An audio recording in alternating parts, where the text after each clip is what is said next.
राम राम राम राम राम राम राम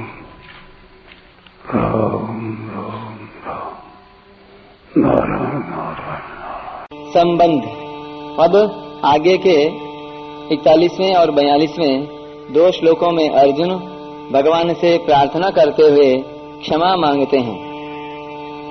सखेति मत्वा प्रसभं यदुक्तं हे कृष्ण हे यादव हे सखेति अजानता महे मानं तवेदं मया प्रमादात् प्रणयेन वापि यच्चावः सार्थमसत् कृतोऽसि विहारशय्यासनभोजनेषु एकोऽथवाप्यच्युत तत्समक्षम् तत्क्षामये त्वामहमप्रमेयम्।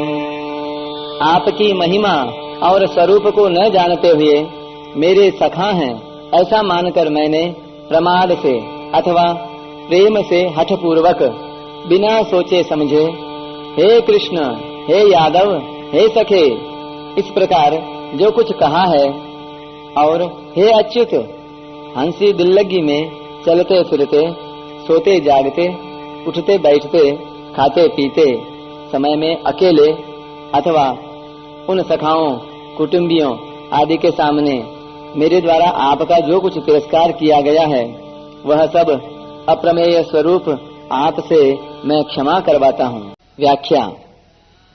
जब अर्जुन विराट भगवान के अत्युग्र रूप को देखकर भयभीत होते हैं तब वे भगवान के कृष्ण रूप को भूल जाते हैं और पूछ बैठते हैं कि उग्र रूप वाले आप कौन हैं। परंतु जब उनको भगवान श्री कृष्ण की स्मृति आती है कि वे ये ही हैं, तब भगवान के प्रभाव आदि को देखकर उनको सखा भाव से किए हुए पुराने व्यवहार की याद आ जाती है और उसके लिए वे भगवान से क्षमा मांगते हैं। सखेति मत्वा प्रसभं यदुक्तं हे कृष्ण हे यादव हे सखेति। जो बड़े आदमी होते हैं, श्रेष्ठ पुरुष होते हैं, उनको साक्षात नाम से नहीं पुकारा जाता। उनके लिए तो आप महाराज आदि शब्दों का प्रयोग होता है। परंतु मैंने आपको कभी हे कृष्ण कह दिया, कभी हे यादव कह दिया और कभी हे सखे कह दिया। इसका कारण क्या था? अजानता महिमानम तवेदम। इसका कारण यह था कि मैंने आपकी ऐसी महिमा को और स्वरूप को जाना नहीं कि आप ऐसे विलक्षण हैं। महिमानम तव इदम, इसमें आया इदम पद महिमानम का विशेषण नहीं है, क्योंकि महिमानम पद पुल्लिंग में आया है और इदम पद नपुंसक लिंग में आया है। अतः यहाँ इदम का अर्थ स्वरूप लिया गया है। इस दृष्टि से महिमानम तव इदम का अर्थ हुआ आपकी महिमा और स्वरूप।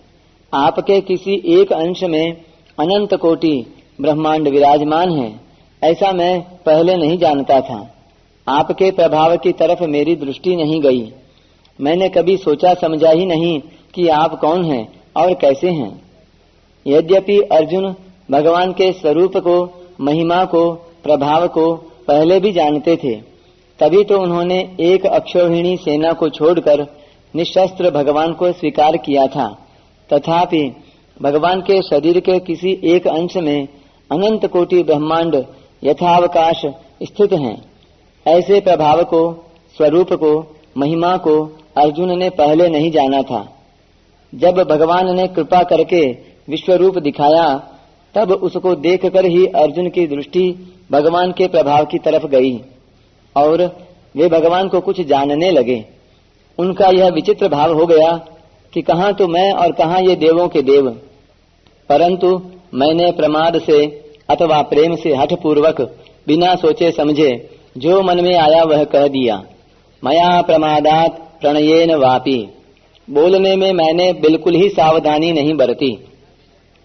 वास्तव में भगवान की महिमा को सर्वथा कोई जान ही नहीं सकता, क्योंकि भगवान की महिमा अनंत है। अगर वह सर्वथा जानने में आ जाएगी तो उसकी अनंतता नहीं रहेगी, वह सीमित हो जाएगी। जब भगवान की सामर्थ्य से उत्पन्न होने वाली विभूतियों का भी अंत नहीं है, तब भगवान और उनकी महिमा का अंत आ ही कैसे सकता है, अर्थात आ ही नहीं सकता। यच्चावहासार्थमसत् कृतोषि विहार शय्यासन भोजनेषु। मैंने आपको बराबरी का साधारण मित्र समझकर हंसी दिल्लगी करते समय, रास्ते में चलते फिरते समय, शैया पर सोते जागते समय, आसन पर उठते बैठते समय, भोजन करते समय जो कुछ अपमान के शब्द कहे, आपका असत्कार किया, अथवा हे अच्युत आप अकेले थे उस समय, या उन सखाओं, कुटुंबी जनों, सभ्य व्यक्तियों आदि के सामने मैंने आपका जो कुछ तिरस्कार किया है, वह सब मैं आपसे क्षमा करवाता हूँ। एकोथ वाप्य च्युत तत् समक्षम तत्क्षामये त्वामहम प्रमेयम। अर्जुन और भगवान की मित्रता का ऐसा वर्णन आता है कि जैसे दो मित्र आपस में खेलते हैं, ऐसे ही अर्जुन भगवान के साथ खेलते थे। कभी स्नान करते तो अर्जुन हाथों से भगवान के ऊपर जल फेंकते और भगवान अर्जुन के ऊपर। कभी अर्जुन भगवान के पीछे दौड़ते तो कभी भगवान अर्जुन के पीछे दौड़ते। कभी दोनों आपस में हंसते हंसाते, कभी दोनों परस्पर अपनी अपनी विशेष कलाएं दिखाते। कभी भगवान सो जाते तो अर्जुन कहते, तुम इतने फैलकर सो गए हो, क्या कोई दूसरा नहीं सोएगा? तुम अकेले ही हो क्या?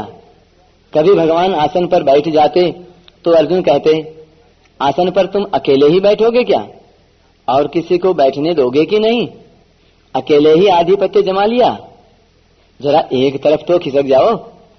इस प्रकार अर्जुन भगवान के साथ बहुत ही घनिष्ठता का व्यवहार करते थे। शय्यासनातन विकत्थन भोजनादि श्रैक्याद्वयस्य ऋतवानिति विप्रलब्धः सख्यो सखेव प्रतिवत्तनयस्य सर्वं सेहे महान महितया कुमते रगम में। अर्जुन कहते हैं, भगवान श्री कृष्ण के साथ सोने, बैठने, घूमने, बातचीत करने और भोजन आदि करने में मेरा उनका ऐसा सहज भाव हो गया था कि मैं कभी कभी हे सखे तुम बड़े सच बोलने वाले हो ऐसा कहकर आक्षेप भी करता था, परंतु वे महात्मा प्रभु अपने बड़प्पन के अनुसार मुझ कुबुद्धि के उन समस्त तिरस्कारों को वैसे ही सहा करते थे जैसे सखा अपने सखा के या पिता अपने पुत्र के तिरस्कार को सहा करता है।